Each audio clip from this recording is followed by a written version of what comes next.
Nós estamos vivendo um tempo em que as pessoas estão banalizando a palavra de Deus.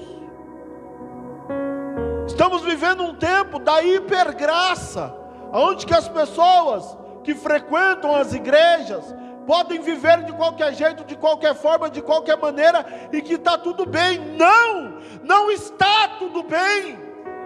Não é o que a Bíblia me diz. A Bíblia fala que eles precisavam estar juntos dentro de casa, com a porta fechada, e essa porta precisava ter uma marca, porque se não fosse assim, o resultado poderia ser trágico, porque era uma ordem dada do Senhor. Dificilmente ela vai ser revogada, irmão. Ele pode mudar no meio do caminho? Pode, porque Ele é Deus, Ele faz o que Ele quer. Mas quando Ele deu a ordem para o anjo, Ele desceu, irmão, para cumprir a ordem de Cristo.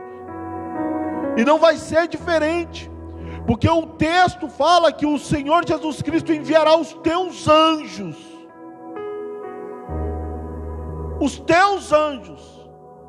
para buscar a sua igreja. E quando Ele der essa ordem, eles vão descer, e eles vão buscar a igreja. E qual é a marca que o anjo vai ver em nós? É o Espírito Santo de Deus na minha e na sua vida, sobre a minha e sobre a sua casa. O subtítulo vai dizer assim: a instituição da primeira Páscoa. E falou o Senhor a Moisés e a Arão na terra do Egito, dizendo: este mês vos será o princípio dos meses, e este vos será o primeiro dos meses do ano. Falai a toda a congregação de Israel, dizendo: ao 10 desse mês, tome cada um para si um cordeiro, segundo as casas dos pais, um cordeiro para cada casa. Mas se a família for pequena para um cordeiro, então tome um só com seu vizinho perto de sua casa, conforme o número de almas, conforme for comer cada um. Farei a conta para o cordeiro. O cordeiro ou cabrito será sem mácula, um macho de 1 ano, o qual tomareis das ovelhas ou das cabras, e guardareis até o 14º dia deste mês. E todo o ajuntamento da congregação de Israel o sacrificará à tarde. E tomarão o sangue e poloão em ambas as ombreiras, na verga da porta, nas casas em que comerem. Naquela noite comerão a carne assada no fogo, com pães asmos, com ervas amargosas a comerão. Não comereis dele nada cru, nem cozido em água, senão assado ao fogo. A cabeça, os pés e com as fressuras, e nada dele deixareis pela manhã. Mas aquele que ficar até pela manhã, queimareis no fogo. Assim, pois, o comereis, os vossos lombos cingidos, os vossos sapatos nos pés, e o vosso cajado na mão, e comereis apressadamente. Esta é a Páscoa do Senhor. E passarei pela terra do Egito esta noite, e ferirei todo primogênito na terra do Egito, desde os homens aos animais, e sobre todos os deuses do Egito farei juízo. Eu sou o Senhor. E aquele sangue vos será por sinal nas casas em que estiverdes. Vendo eu o sangue, passarei por cima de vós, e não havereis entre vós praga de mortandade, quando eu ferir a terra do Egito. E este dia vos será por memorial, e celebrá-lo-eis por festa ao Senhor nas vossas gerações, e celebrareis por estatuto perpétuo. 7 dias comereis pães asmos, ao primeiro dia tirareis o fermento da vossa casa, porque qualquer que comer pão levedado, desde o primeiro até o 7º dia, aquela alma será cortada de Israel. Ao primeiro dia haverá santa convocação, também ao 7º dia tereis santa convocação. Nenhuma obra se fará neles, senão o que cada alma houver de comer, isso somente aprontareis para vós. Guardai-vos, pois, a festa dos pães asmos, porque naquele mesmo dia tirei vossos exércitos da terra do Egito, pelo que guardeis esses dias nas vossas gerações por estatuto perpétuo.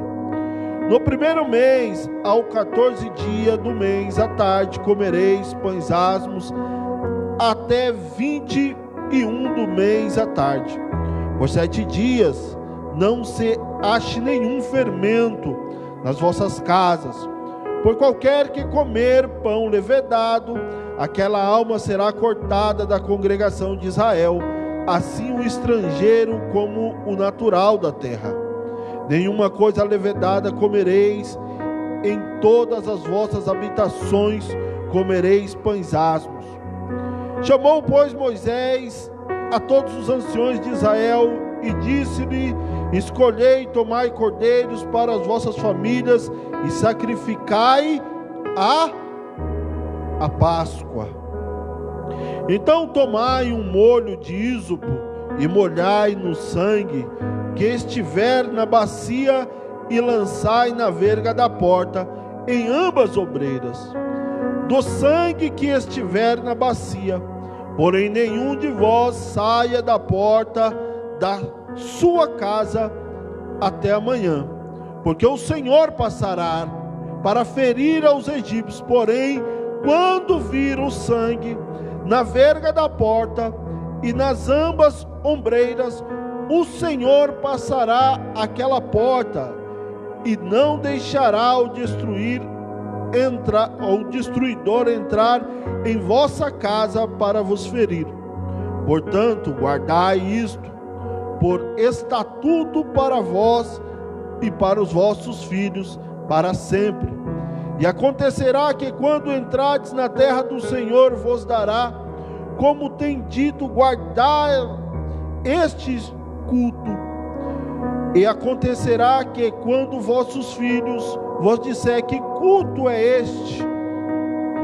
Então direis: este é o sacrifício da Páscoa do Senhor, que passou as casas dos filhos de Israel do Egito, quando feriu aos egípcios e livrou as nossas casas. Então o povo inclinou-se e adorou. E foram os filhos de Israel e fizeram isso como o Senhor ordenara a Moisés e Arão. Assim fizeram. Glória a Deus. Amém, meus irmãos?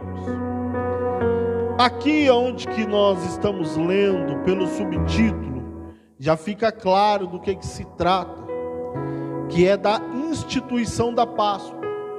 A Páscoa, no hebraico ou no aramaico, ela quer dizer passar por cima. Passar por cima. E era o que o anjo do Senhor iria fazer, anjo do qual Moisés nomina ele como destruidor. Ele ia passar por cima das casas e na sua passagem ele iria matar todo primogênito da terra, tanto como os filhos dos homens, como dos animais. Era um castigo que Deus estava impondo sobre o povo do Egito, pelos maus tratos que eles estavam fazendo contra o povo de Israel. Aqui nós vamos ver que o Senhor, ele fala como deveria ser feito aquela Páscoa. E a partir daquele momento, ela se tornaria uma festa que deveria ser festejada anualmente. Aí você fala assim, pastor, mas não é no início do ano, porque o texto vai falar aqui, mas o ano novo judaico, ele é diferente do nosso. O calendário judaico, ele é diferente do nosso. Aqui no Ocidente, nós temos um calendário diferente do Oriente, né? Tanto que a China tem um calendário diferente, é totalmente diferente. Não é esse o mérito da pregação, mas é diferente, só para você entender. E qual que era a ordem de Deus?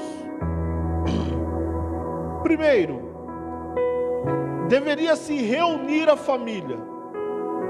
Você reunia toda a sua família, e baseado no número de pessoas da sua família, você ia ver se aquele animal do qual o Senhor falou para que pudesse ser sacrificado, ia dar para a sua família ou não. Se acaso a sua família fosse muito pequena, você deveria se ajuntar com o seu vizinho mais próximo, para que não houvesse o que? Desperdício. Então, não tem necessidade de matar 2 animais, vamos sacrificar apenas um, e as 2 famílias, eles vão festejar juntos. E aqui nós aprendemos a primeira coisa sobre a Páscoa cristã, que é a comunhão entre os familiares e os seus vizinhos. Nós precisamos nos lembrar que a Páscoa é momento de comunhão. A celebração da Páscoa é momento de estarmos juntos daqueles que nós amamos. Tanto que quando lá na frente que Jesus ele vai fazer a ceia, e essa ceia também é da Páscoa, ele se reúne com quem? Com seus discípulos. Então a Páscoa, irmão, ela vem falar primeiro de comunhão, de estar junto, de estar próximo, de sentar à mesa. E é uma coisa que as famílias estão precisando muito nos dias de hoje. Ninguém mais senta à mesa, ninguém mais faz as suas refeições juntos. Hoje em dia, a mãe fala assim, olha, está pronto, parece um batalhão se atropelando um ao outro. Cada um pega um prato e vai para um canto da casa. Um vai para o quarto, outro vai para a sala.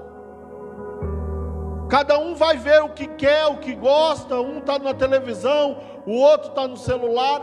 Mas se esquece que deveriam estar juntos, compartilhando juntos, vivenciando aquele momento juntos. E se for possível, até chame um amigo, chame alguém querido para estar junto. Mas isso tem se perdido. Isso tem se perdido. As pessoas hoje estão mais preocupadas em comprar um ovo de Páscoa. E eu não sou contra, se você quiser me dar um, eu aceito. Mas as pessoas estão mais preocupadas com o ovo de Páscoa do que com a comunhão da família. Olha, um feriado gigantesco esse no Brasil que nós estamos tendo, né? Começou sexta-feira e vai terminar só amanhã. Amanhã ainda é feriado, é Tiradentes. Então, são 4 dias. E mesmo assim, você vai ver famílias que não vão se visitar, que ninguém vai na casa de ninguém, que ninguém vai compartilhar nada. Essa não é a Páscoa.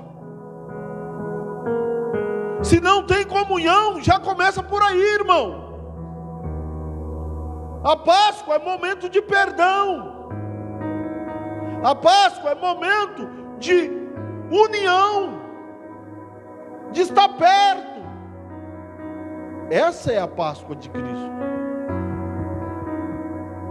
E aí o Senhor Jesus, Ele vai falar, olha, vocês vão pegar o sangue desse cordeiro. Deus vai falar: pega o sangue desse cordeiro e você vai passar nos umbrais da porta. É o batente, é aquilo que nós hoje em dia conhecemos como batente, tanto do lado direito como do lado esquerdo e em cima também. Por quê? Porque o anjo vai passar por cima e você precisa estar coberto pelo sangue do cordeiro. E toda aquela casa que não houvesse a marca do sangue, toda aquela casa que não tivesse coberta pelo sangue do cordeiro que foi sacrificado, pagaria o preço. E o preço era alto. O preço era a morte. O preço era a dor.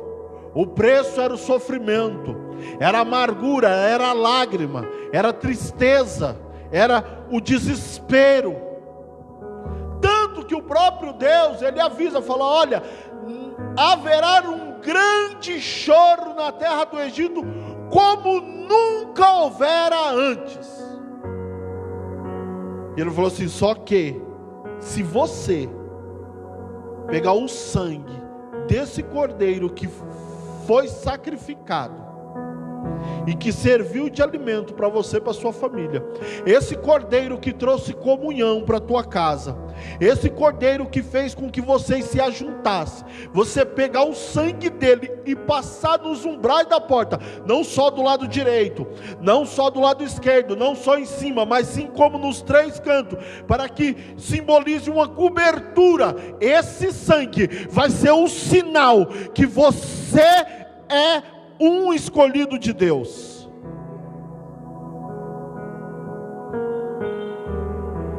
E aqui nós aprendemos mais uma coisa: a obediência ao mandamento de Deus me mantém vivo com a minha família. A obediência àquilo que o Senhor me ordena é o que vai manter a minha família protegida.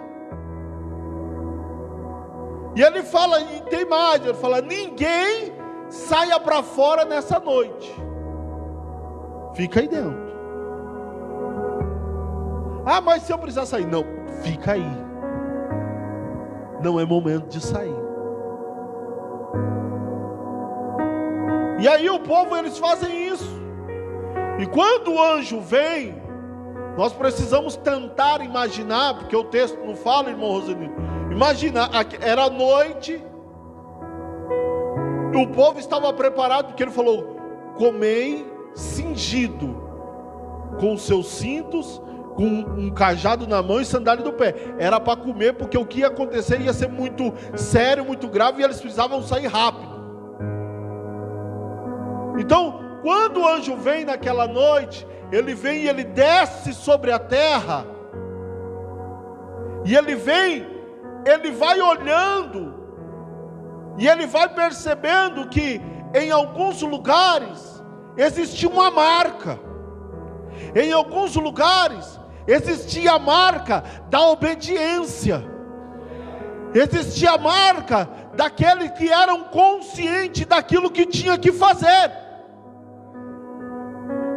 E o anjo passa, mas aqueles que não tinham a marca, aqueles que não tinham aquela cobertura, aqueles que não participaram daquele sacrifício,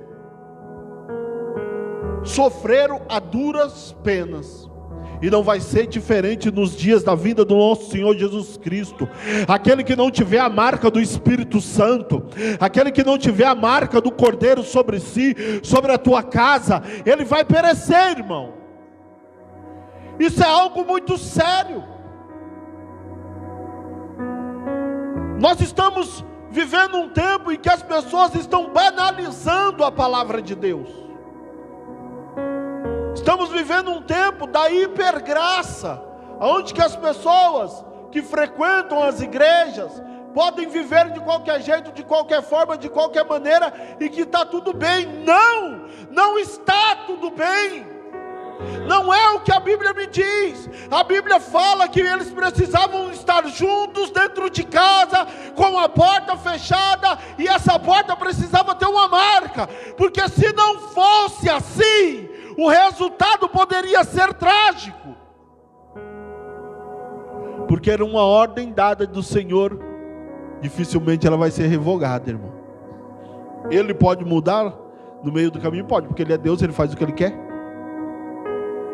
Mas quando Ele deu a ordem para o anjo, Ele desceu, irmão, para cumprir a ordem de Cristo.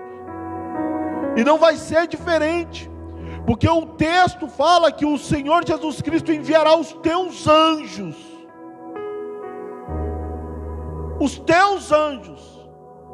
para buscar a sua igreja.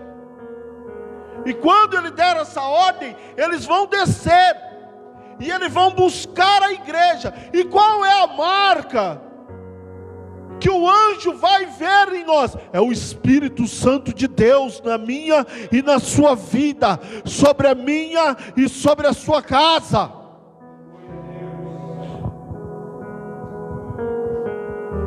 Não podemos banalizar um assunto tão sério como esse. Nós precisamos fazer o que Deus falou. Que aqui vem a terceira lição desse texto, que é ensinar as nossas gerações. Por que que nas famílias cristãs está tão banalizado a Páscoa? Porque os cristãos não ensinam os teus filhos qual é a verdadeira Páscoa. Ele ensina o coelhinho, ele ensina que o coelhinho vem e deixa um ovinho, ele mesmo pega, compra ou faz e vai lá, esconde e fala que foi o coelhinho.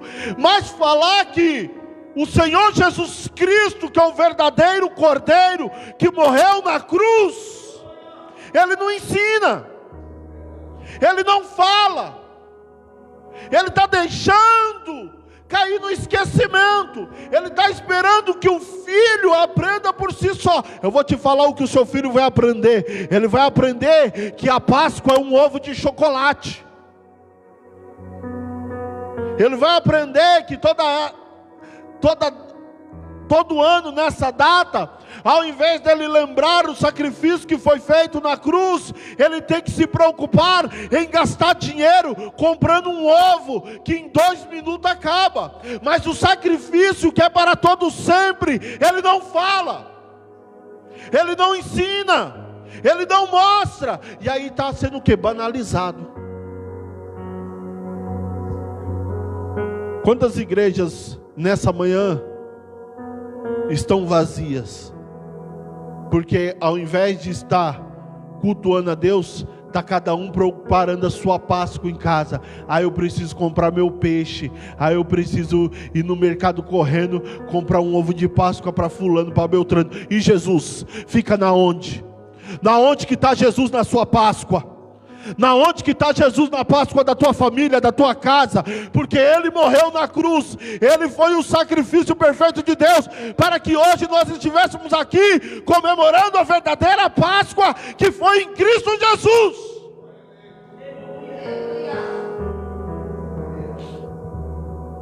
Precisamos, meu irmão, despertar desse sono que nos toma. Precisamos nos posicionar. Não podemos negociar princípios. Princípios não se negocia. Nós podemos negociar usos e costumes. Se o irmão tem barba, se não tem, se corta cabelo, se não corta, se a irmã usa saia, se não usa, se usa terno, se não usa. Isso nós negociamos, mas princípios bíblicos, fatos consumados, como o do Senhor Jesus Cristo, não dá para negociar. Tem que ser de geração em geração. Você ensina o teu filho ensina o seu neto ensina o seu bisneto, e assim vai se perpetuando. Assim o nome do Senhor vai sendo glorificado, vai sendo exaltado, vai sendo bendito. Mas se eu e você fecharmos a nossa boca, se nós não valorizarmos aquilo que a Bíblia nos ensina, vai cair no esquecimento, vai ficar banalizado, sim.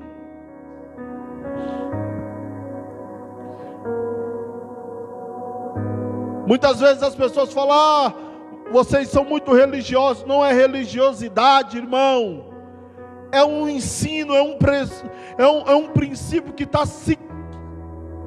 caindo no esquecimento. Porque as pessoas hoje não se importam mais com a Bíblia. O que a Bíblia diz já não é mais tão importante. Pô, irmão, você vai ali no mercado, vai comprar um ovo de Páscoa. O mais barato que você vai achar lá é R$50. Pequeno. Ué, não é verdade? Você olha lá, está escrito 250 gramas. Irmão, 250 gramas é uma barra de chocolate, que é vendido o ano inteiro por R$5, R$6. Mas na Páscoa ele se torna 40, 50. Nós passamos na Cacau Show outro dia para falar com a Ana, não foi para comprar. Um ovo de Páscoa de 2 quilos, sabe quanto? R$400. R$400. E você acha que as pessoas não compram? Pastor, ninguém compra. Meu irmão, se eles fabricarem é porque tem gente que compra. Quem tem dinheiro compra, tem que comprar mesmo. Não estou falando contra, não, tem que comprar mesmo. Só que eu não posso esquecer da verdadeira Páscoa, porque não foi um coelho, foi um cordeiro. Porque não foi chocolate, foi sangue. Porque não foi um ovo, foi uma cruz. Esse é o verdadeiro, essa é a base da Páscoa. Um cordeiro que foi sacrificado, um Deus que foi humilhado, um Deus que foi na cruz e que não mediu esforços para estar lá. Pelo contrário, a Bíblia diz que Ele mesmo se entregou por amor a nós. Aí eu vou trocar esse sacrifício por um ovo de Páscoa, um ovo de chocolate. Eu vou trocar esse sacrifício por uma história que foi contada e que foi replicada muitas vezes.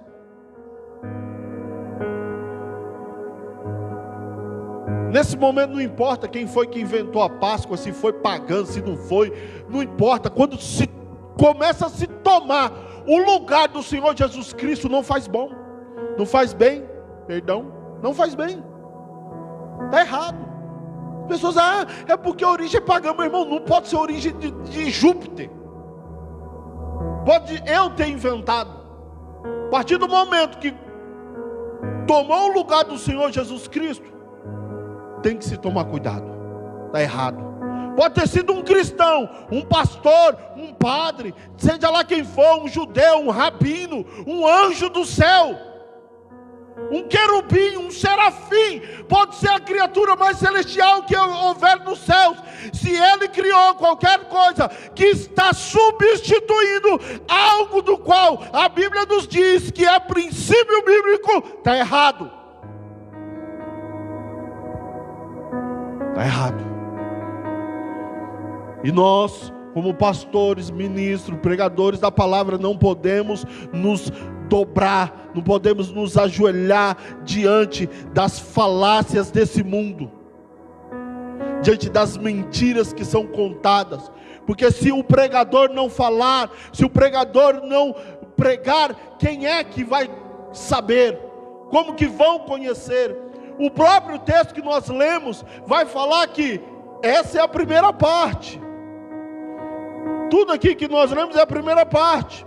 Depois você vai ver que o texto vai falar assim, Então Moisés falou a toda a congregação. E se Moisés não tivesse ensinado aquilo que Deus passou para ele e para Arão? Porque o início do texto vai falar: e falou o Senhor a Moisés e Arão. Não falou com o povo, falou para eles, para que eles pudessem falar com o povo. E eles que ensinam o povo. Mas os pastores hoje em dia não. Os homens de Deus hoje em dia não. Eles não querem ensinar o povo aquilo que o Senhor mandou que eles ensinassem. Eles querem ensinar aquilo que está dentro da cabeça deles, dentro das caraminholas deles. O texto bíblico que vem aqui se adapte à realidade dele. Não é como o pastor lá abençoado falou, que a Bíblia precisa ser atualizada. Estava manifestado e não percebeu.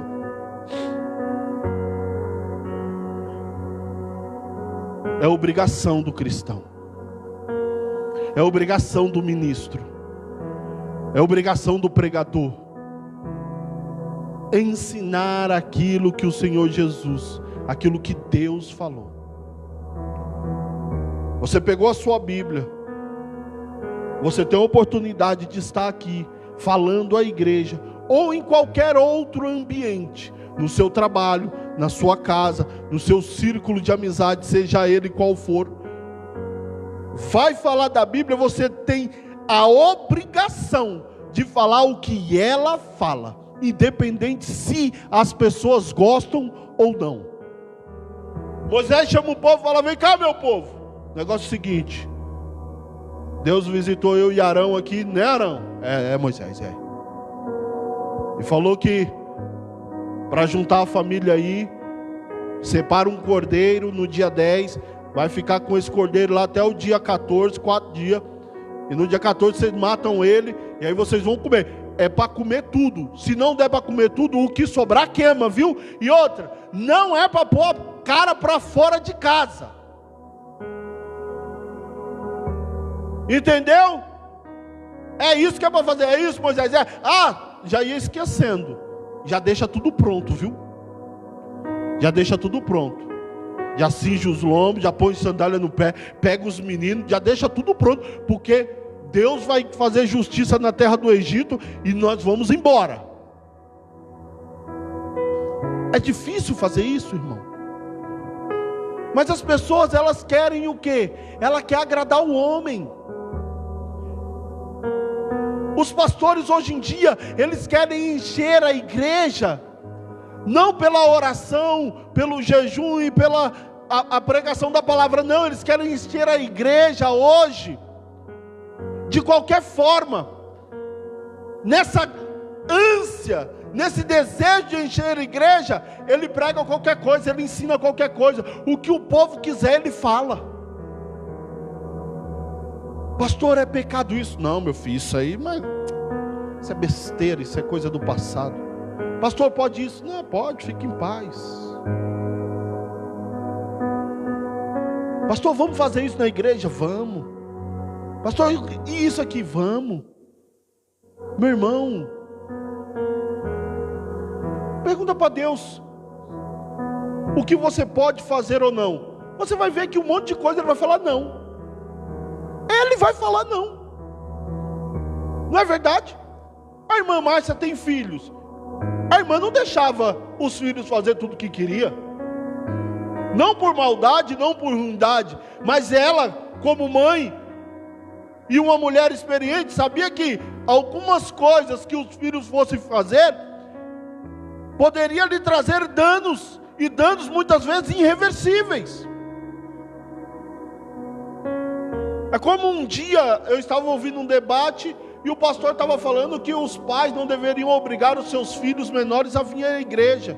Aí o outro falou que eles deveriam decidir o que era melhor para eles. Aí o outro pastor perguntou assim: você deixa teu filho sair num dia de frio sem blusa? Ele não. Eu falei: pois é, você cuida do corpo dele que vai perecer, mas não cuida da alma que é eterna. Acabou o debate, irmão. Porque o homem vem pregar a palavra baseado naquilo que ele quer falar, no seu próprio entendimento. Ele não quer pregar segundo a palavra. Você é cristão e você tem um compromisso com esta palavra. Você é cristão e você tem compromisso com esse mandamento. A Bíblia diz que pode? Pode. A Bíblia diz que não pode? Não pode. Você vai ser taxado como religioso. Você vai ser taxado como sabidão. Você vai ser taxado como aqueles que quer saber demais. Você vai ser taxado que é aquele que você se acha muito. Vai ser taxado. Você acha que teve gente que não falou de Moisés e de Arão? Mas o que? Não pode nem sair de casa? O que isso tem a ver, sair de casa?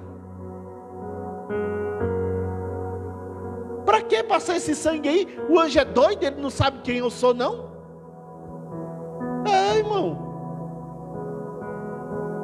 Sempre vai ter. Sempre vai ter. Agora cabe a mim e a você a permanecer naquilo que o Senhor está nos ensinando, naquilo que o Senhor está nos mostrando, o caminho que Ele está direcionando.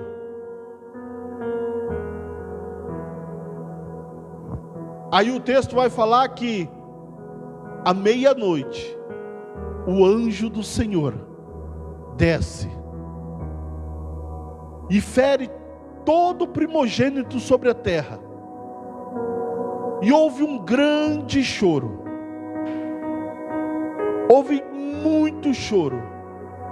E não vai ser diferente, irmão.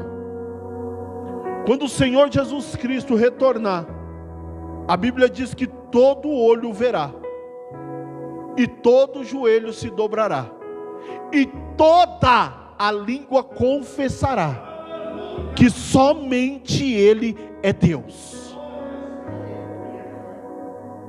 Somente Ele é Deus. Imagina aqueles que nunca acreditaram em Cristo.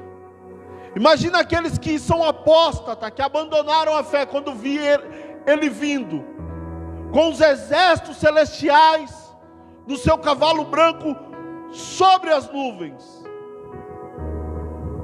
Imagina o choro, a dor, a angústia, em saber que o caminho que ele estava era o verdadeiro, e ele, por conta das lutas dessa terra, dessa vida, ele abandonou aquele único e verdadeiro caminho para viver aquilo que ele entendia que era bom. Ele não aceitou o mandamento, ele não aceitou as histórias que a Bíblia conta. Para ele é loucura, para ele é fantasia, para ele é conto de fadas.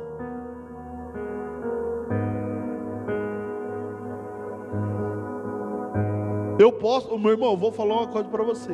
Eu posso até não subir no arrebatamento, mas deixar de acreditar na Bíblia e deixar de acreditar em Cristo, não tem como. Não tem como. Não tem como você ter uma experiência tão profunda com Cristo e depois virar as costas para Ele. As pessoas até falam, eu não creio mais, mas lá no fundo ela crê. Ela está tão decepcionada, ela está tão desanimada com essa situação que ela está vivendo, que é mais fácil para ela falar que crê do que não. Perdão, ao contrário, é mais fácil ela falar que não crê do que crê. Mas eu falo para você, fica dentro da casa, fica dentro da casa, fica debaixo do sangue do Cordeiro, não sai da casa por nada. O segredo da vitória dessas pessoas foram a obediência e ficar dentro da casa. Não sai da casa, não sai do caminho, fica debaixo da marca do Cordeiro. Imagina quando o anjo passou e as pessoas começaram a perceber que o filho tinha morrido, o desespero, os gritos, pessoas andando pelas ruas com seus filhos no colo, chorando, em prantos, desesperada, e descobre que o seu vizinho está na mesma situação, e as pessoas ouvindo aquele choro, aquele lamento, e não saíam das suas portas por nada. Se Se você parar para pensar, você está nessa situação. Você está dentro da igreja e está ouvindo o choro e o pranto de quem está lá fora, o desespero de quem está lá fora, a agonia de quem está lá fora, o sofrimento de quem está lá fora. E Deus está falando para você: não sai, não sai, permanece, fica. Porque você pode ser mais um que vai chorar, que vai sofrer. Pastor, na igreja então não tem choro, não tem sofrimento? Tem, mas tem consolo. No mundo não tem consolo, na igreja tem consolo. O Consolador é o Espírito Santo de Deus. O seu advogado está julgando, está advogando as suas causas. Os anjos estão acampados ao redor daqueles que o temem e o buscam. Ele já deu ordem ao teu respeito. Você é a figura do mundo mais protegida. Você acha que é o Lula? Você acha que é o Donald Trump? Você acha que qualquer um desses magnatas? Não, é você, porque nenhum dos segurança deles chega nem perto de um anjo do Senhor. Você está guardado, você está protegido, a sua casa está protegida. Praga alguma chegará à tua tenda. A mão de Deus está sobre a sua vida. Amém? Aplauda o Senhor em nome de Jesus. Vamos se colocar de pé. Aleluia.